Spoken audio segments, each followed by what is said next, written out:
दोस्तों नमस्कार। Mooknayak India TV से मैं हूं भास्कर सुमन। दोस्तों, आज भी हम देख रहे हैं, हजारों सालों के बाद आज भी इस समय हम देख रहे हैं कि भारत में ब्राह्मण समाज का श्रेष्ठत्व आज भी कायम है, सैकड़ों वर्षों के बाद भी। ऐसा क्यों? क्या है उस समाज में? उस समाज के नियम क्या है और उस समाज की विचारधारा क्या है? जो ब्राह्मण समाज में है वो अन्य समाज में क्यों नहीं? अन्य समाज जो ओबीसी है, एससी एसटी है, और भी धर्म है, लेकिन ब्राह्मण समाज का श्रेष्ठत्व आज भी क्यों कायम है इस देश में? क्यों उनका श्रेष्ठत्व कम नहीं हो पा रहा? हालांकि ब्राह्मण समाज के खिलाफ कई कठोर संघर्ष किए गए। ये क्यों हो रहा है? क्या है इसके पीछे? असली वजह क्या है? सम्राट अशोक के बाद उनका जो वंशज थे बृहदत्त, वो मगध की राजगद्दी पर बैठ गए और उनका जो सेनापति था पुष्यमित्र शुंग, वो ब्राह्मण था। और उस समय बौद्ध धर्म इतना फैल गया था इस देश में ही नहीं बल्कि विदेशों में जा चुका था। विदेशों में भी बौद्ध धर्म इतना फैल गया था उस समय। श्रीलंका, नेपाल, थाईलैंड ऐसे और अन्य देशों में फैल गया था। और उस समय ब्राह्मणों को ये लगा कि भाई ये बौद्ध धर्म बहुत फैलता जा रहा है और ब्राह्मण धर्म पूरा यानी तबाही की ओर बढ़ रहा है। तो क्यों ना ऐसा किया जाए कि उन्होंने एक मीटिंग बुलाई ब्राह्मणों की और उसमें पुष्यमित्र शुंग को बुलाया गया और फिर वहां षड्यंत्र रचा गया। और उस षड्यंत्र के तहत सेनापति पुष्यमित्र शुंग ने राजा बृहदत्त की हत्या, निर्मम हत्या की। और वहीं से फिर शुरुआत हो गई। वहीं से ब्राह्मण धर्म का फैलाव बहुत जोर से होना शुरू हो गया।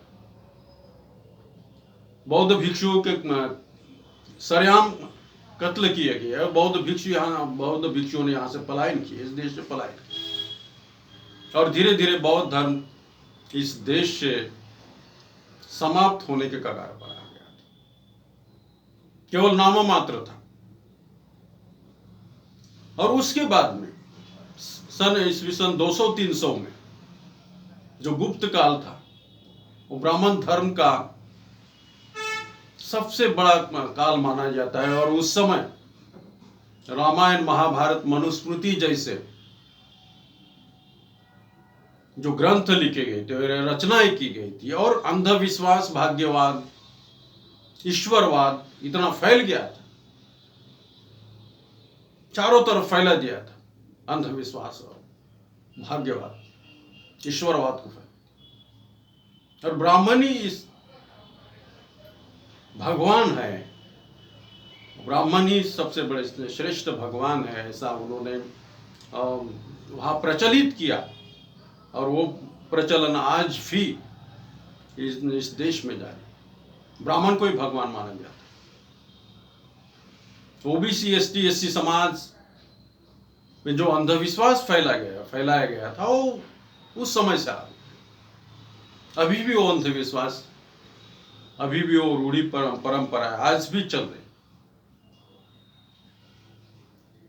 और उसके बाद में जैसे जैसे यानी 711 में मोहम्मद बिन कासिम ने इस देश पर आक्रमण किया, और उसके बाद में आखिरी में जो बहादुर शाह जफर, अकबर बादशाह के आखिरी वंशज बहादुर शाह जफर, 1606 में यहाँ पर यानी मुगलों ने जो आक्रमण किया उनका, और जिन्होंने आक्रमण किया इस देश पर, उसका ब्राह्मणों ने स्वागत किया और ब्राह्मण धर्म को टिका कर रखा।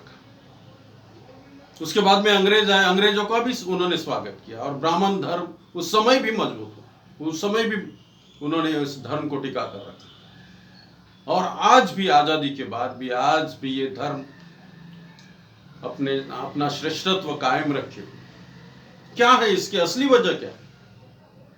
अगर से शोध किया जाए तो इसकी असली वजह ये जो समाज है, इस समाज के लोग जो है एक विचारों से बंधे हुए, और वो सबसे पहले समाज का हित देखते, फिर बाद में अपने।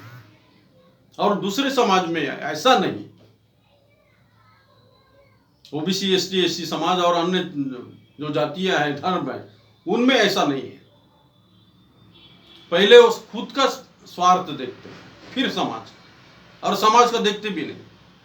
लेकिन ब्राह्मण समाज ऐसा है, सबसे पहले अपने समाज का हित देखता है, और यही वो करते आए, यही उनकी नीति है। पहले वो समाज का हित देखते हैं, समाज को कैसे विकसित करना, समाज को कैसे श्रेष्ठ बनाए रखना, सब पर भारी कैसे बनने देना, यही वो सोचते रहते, और इसी पर उनका विचार मंथन होते रहता है।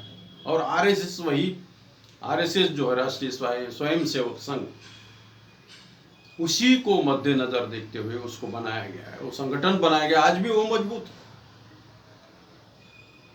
अन्य समाज में ऐसा नहीं। अन्य समाज में केवल खुद का स्वार्थ देखते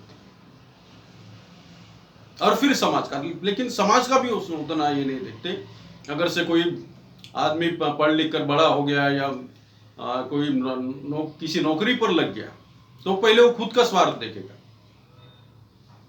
खुद के बाल बच्चे का स्वार्थ देखेगा, समाज की तरफ देखता भी नहीं। ये विडंबना है। डॉक्टर बाबा साहब आम्बेडकर और भगवान बुद्ध ने पहले समाज के बारे में सोचने के लिए कहा, लेकिन ये जो समाज है आज, सबसे पहले अगर से वो नौकरी पर लग जाता है कहीं, या फिर वो लाखों करोड़ों रुपए कमा लेता है, तो सबसे पहले अपना खुद का स्वार्थ देखता है, समाज के बारे में सोचता तक नहीं। और यही एक विडंबना है। इसलिए आज ये समाज, ब्राह्मण समाज, अपना श्रेष्ठत्व इस देश में कायम रखे हुए, क्योंकि वो समाज का हित देखते हैं, समाज के लिए डिवोटेड है। कई लोग अगर ऐसे देखे जाते हैं उनमें कि वो समाज के लिए अपना जीवन निछावर कर देते, समाज को मजबूत बनाने के लिए, उसको शक्तिशाली बनाने के लिए हमेशा कार्यरत रहते। तो धन्यवाद दोस्तों, आज के लिए बस इतना ही था।